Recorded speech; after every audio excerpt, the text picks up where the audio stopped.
خاص کروں گا مصنف نون کے ایک اور مرکزی رہنما جنرل ریٹائرڈ عبدالقیوم صاحب سے کہ وہ تشریف لائیں اور آپ سے بات کریں۔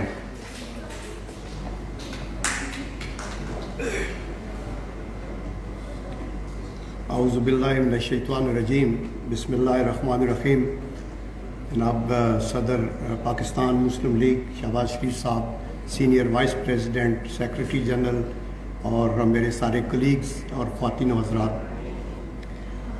بین الاقوامی سطح پہ یہ ایک مانی ہوئی حقیقت ہے کہ جو نیشن سٹیٹس ہیں ان کی جو حفاظت ہے اس کا راز بیلنس آف پاور میں ہے یا پاور کے ایکویلیبریم میں ہے۔ یعنی جہاں آپ کو خطرہ ہوتا ہے تو آپ یہ سمجھتے ہیں کہ آپ اس کو بیلنس کر دیں تاکہ آپ کا سروائیول ایٹ سٹیک نہ چلا جائے۔ اس کا ادراک پاکستان کے اس وقت کے پرائم منسٹر نواز شریف صاحب کو ایز اے اسٹیٹس مین تھا کہ ہمیں بیلنس آف پاور کرنا ہے ساؤتھ ایشیا کے اندر، اور یہ سوچ ان کی کیوں تھی ایسے؟ وہ اس سوچ کی وجہ تھی۔ تاریخ گواہ ہے کہ آج سے 2300 سال پہلے چندر گپت موریہ کے جو پرائم منسٹر تھے، اس نے اکھنڈ بھارت کا ایک کانسیپٹ دیا تھا، اور اکھنڈ بھارت کا کانسیپٹ یہ تھا کہ آج جو سارک کی جتنے ممالک ہیں یہ اکٹھے ہو کے ایک ملک ہو جس کو ہندوستان کہا جائے۔ اور اکھنڈ بھارت کے کانسیپٹ کا دوسرا جو پوائنٹ ہے وہ یہ ہے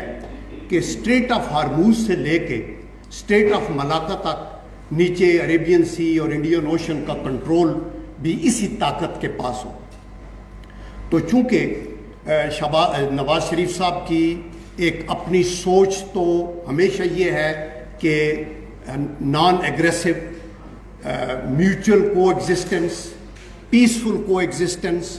اور وہ قائد اعظم محمد علی جناح کے اس جو ہمیں گائیڈنس دی، جب ان سے پوچھا گیا فیبروری 1948 میں کہ ہماری فارن پالیسی کیا ہونی چاہیے، تو قائد اعظم نے کہا، محمد علی جناح صاحب نے کہا کہ سب سے دوستی، اور اس میں اسپیشلی انہوں نے مینشن کیا نیبر سے اور سپر پاور سے، اور پھر کہا کسی کے خلاف جارحیت نہیں، اور پھر یہ کہا کہ ہم یونائٹڈ نیشن کے چارٹر پہ عمل کریں گے، اور پھر یہ کہا کہ ہم بین الاقوامی ہمارے جو معاملات ہیں اس میں آنیسٹی اور فیئر پلے کو ہم آگے لے کے آئیں گے، اور لاسٹلی انہوں نے یہ کہا کہ جو اوپریسڈ اور سپریسڈ نیشنز ہیں لائک کشمیریز یا پیلسٹینینز، ان کے ساتھ ہم کھڑے ہوں گے۔ تو نواز شریف صاحب اس پالیسی پہ اس کے اوپر وہ اپنا عمل کر رہے تھے۔ لیکن جب انڈیا کی طرف سے یہ مسئلہ شروع ہوا، اور یہ بات جو نیوکلیئر کی ہے یہ 1974 کی انڈین نیوکلیئر ایکسپلوژن سے نہیں شروع ہوئی، دراصل یہ شروع ہوئی 1971 کے سقوط ڈھاکہ سے۔ اس وقت پاکستانی قوم کے دل میں یہ خواہش پیدا ہوئی کہ ہمیں کچھ ایسا کرنا چاہیے کہ انڈیا کی یہ جو نیومیریکل سپریارٹی ہے، یہ جو کنونشنل آرمز ہیں ان کے، جو بڑے بڑے فلیٹ اینڈ ٹینکوں اور گنوں کے، اور چونکہ ان کی ریسورسز زیادہ ہیں، ان کے ملک بہت بڑا ہے، تو اس کو کیسے نیوٹرلائز کیا جائے۔ سقوط ڈھاکہ ایک بہت بڑا واقعہ تھا ہماری تاریخ کا، جس نے پاکستانی قوم کے دل کو چھلنی کر دیا، اور اس کو ضمیر جعفری صاحب نے بڑا اچھا پیش کیا، اور انہوں نے یہ کہا، اور انہوں نے وہ کوزے میں دریا بند کرنے والی بات ہے، انہوں نے کہا کہ نیازی نے، جو ہمارے جنرل نیازی تھے اس وقت، نیازی نے اروڑا کو باچشم تر کیا پیش جو اپنا ریوالور، تو ایک پل میں صدیوں کا خون ہو گیا کہ سرے پاک پرچم نگوں ہو گیا، اور علم یعنی جھنڈا، علم اپنا سر جس کی چھاؤں میں تھا وہ کانٹوں پہ مٹی پہ پاؤں میں تھا، اور یہ جانباز لشکر نہ کھاتا شکست مگر تھا قیادت کا کردار پست، اور عزائم تو بیدار سینوں میں تھے مگر سانپ بھی آستینوں میں تھے۔ یہ وہ بات تھی جو نواز شریف صاحب کے دل کے اندر بیٹھی ہوئی تھی۔ اور میں یہاں چونکہ لمبی بات نہیں کرنا چاہتا اور سپیکرز ہیں، دیکھیں یہ نیوکلیئر کا مشن جو تھا یہ ایسی ہے جیسے جہاز کی ایک فلائٹ ہے جس کی 3 فیزز ہیں۔ آپ نے ٹیک آف کرنا ہے، آپ نے فلائٹ پرفارم کرنی ہے،